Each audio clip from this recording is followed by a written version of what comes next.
Yeah, if I really picked it apart, I'm sure I'd have a long list of notes I would give myself.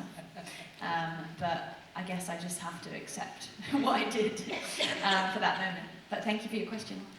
Thank you. Over to number 2.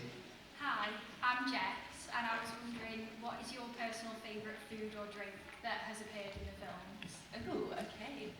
That's a good question. Well, a drink that's obviously described so well in the books is butterbeer, which I think is described at one point as a warm hug.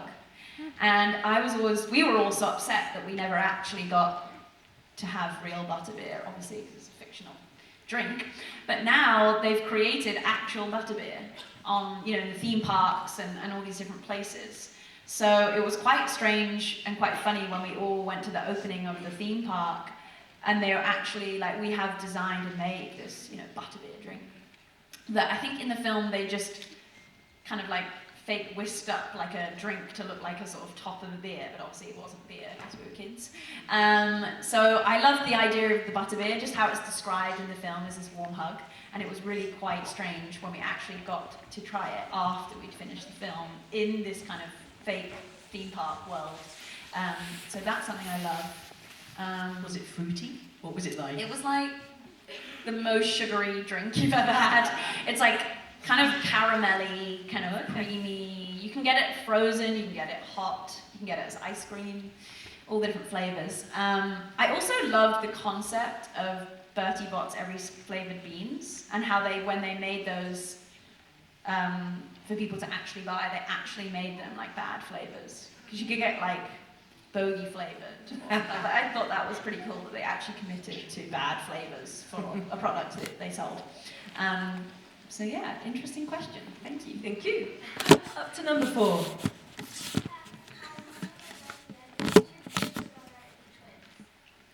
Everyone wants me to choose my favourite Weasley today. Oh. I can't. I can't possibly decide. I couldn't possibly decide. What about you? Do you have a favourite? Ah, okay. Yeah, I know this is a bad answer to a question, but I can't decide. It's very difficult. It's like choosing one limb of mine to keep, I can't decide. Thank you. Over to number 3. Hi, my name is Josh. If you had a real life Patronus, what form would it take? Oh, I love that question. I have been afraid to take the Patronus test on Pottermore because I'm really worried that I'm going to get an animal that I don't kind of connect with. I am obsessed with the water and the sea and the ocean. So I would love to have a Patronus that was from the sea. So I've been too scared to take it in case I've got this wrong animal. But I always thought it'd be pretty hilarious if they were true to scale that I got a blue whale, because it would take up this entire room if I caught my Patronus. So I think a whale would be amazing. Yeah, do you know what your Patronus is? Did you take the test on Baltimore?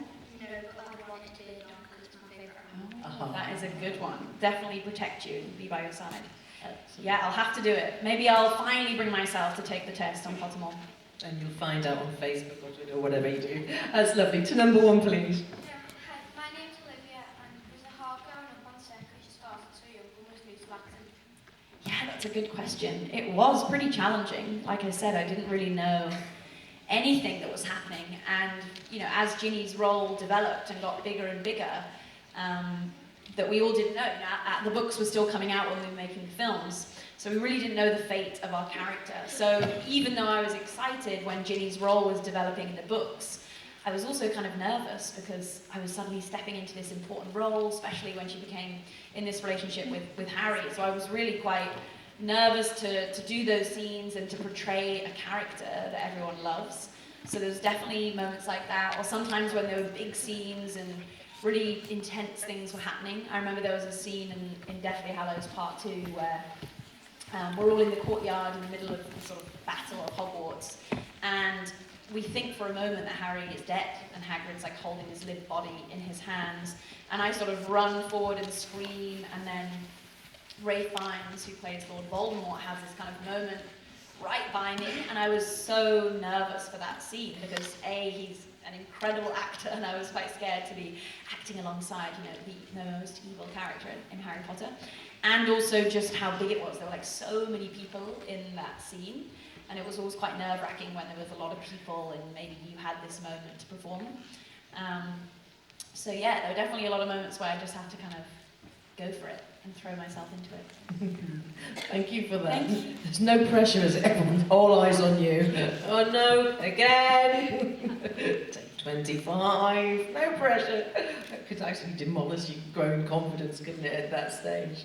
Brilliant. Over to number 2. Hello, who are you? Hi there, my name's Martin, and what's your least favourite actor?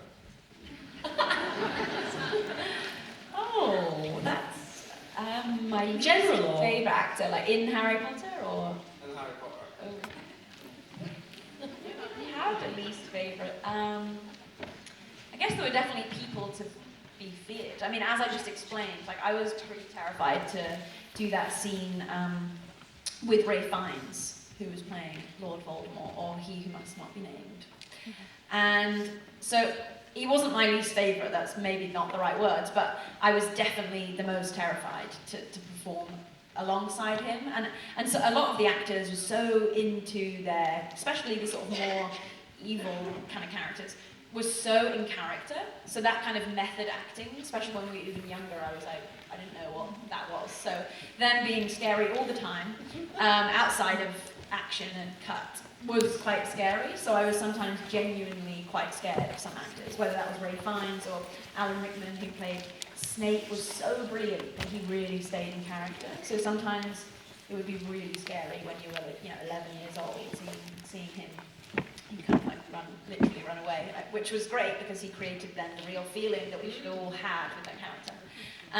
But yes, then more maybe who I feared rather than least favourite. But I hope that answers that question. Thank you. Thank you. Up to number 4. Did you ever spend time with the animals on set, like Hedwig or Crook? Oh. Oh, that's a good question. So they had like this whole animal department, basically. I mean, where we filmed the whole 10 years of filming those 8 films, we shot in the same studio. So, and it was only Harry Potter throughout that whole studio. So there were so many incredible departments, and one of them was an entire department of animals. And a lot of those animals, like those key characters of Hedwig and Crookshanks, were there all the time. So it was kind of like a little mini farm on the sets, and you can go and meet these different animals and the people who looked after them and trained them. And there would be different animals that did different things. So maybe there was one owl that was trained to like hold an envelope, fly in, drop the envelope into the Great Hall and fly off. Or there was another owl that looked like Hedwig that was trained to just stay really still.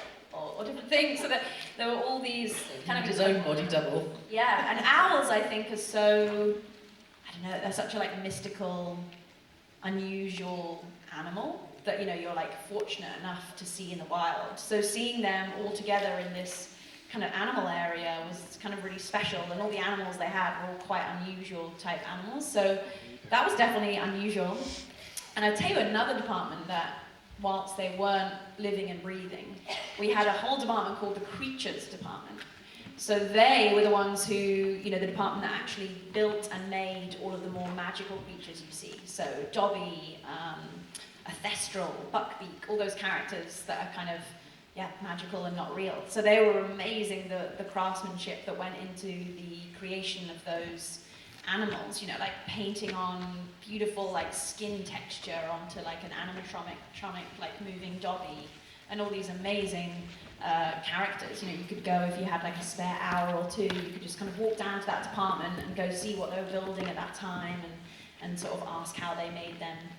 So yeah, there was a lot going on the set. That's a lovely question. What a great insight to backstage there and behind it all. Over to number 3. Thanks, girls. Hi, my name's Cornelia, and if you could work with anyone again, who would it be? Ooh, that's a good question. I tell you a character that I never had any scenes with, who was one of my favourite characters in the book, was Sirius Black. I loved him, and I was so upset when he left the story. And I think Gary Oldman is such a brilliant actor, so I would love, in some capacity, to go back and be in some scene that he was in that I wasn't in, just to witness his acting. Like, I never saw it sort of in real life, I only saw it on the screen like he did. So I'd love to go back and work in some, I don't know, write some random scene when Ginny and Sirius Black are in a scene together. That's great, thank you. We are running really short of time, so we're going to have to come down to number one. Depending on how long the question the answer is, it may be the last one. I'm so sorry, guys. Number one. Hi, my name's Eva, and I wanted to ask, what's your least favourite character movie and which one? Least and favourite. Well, for selfish reasons, The Prisoner of Azkaban is the film I'm in the least, so I guess I would have to say that was my least favourite film, even though I actually love it as a film, because it's very dark. And then, did you say what was my favourite film to be in? I guess The Chamber of Secrets was really significant for me, because I went from having one line in one scene to suddenly having this really pivotal role. Like, I was suddenly the girl that was being taken over by Tom Riddle and the diary, and it was very dark, and it was suddenly like much more action to be part of. So that was definitely my favourite, because it really marked sort of really the beginning of actually acting in the films. So yeah, I have fond memories of The Chamber of Secrets. That's lovely. And that brings us to the close. So Bonnie and Ginny, are you going to be spending some more time out front with the guys, do you know? Yes, I think I will be back. And I also am taking photos, I think. That's fabulous. So yeah, we'll be back. So all you guys on the mics who didn't get a chance, make sure you try and get up close and personal and ask Bonnie yourselves, yes? Thank you so much. Thank you. A big warm round of applause.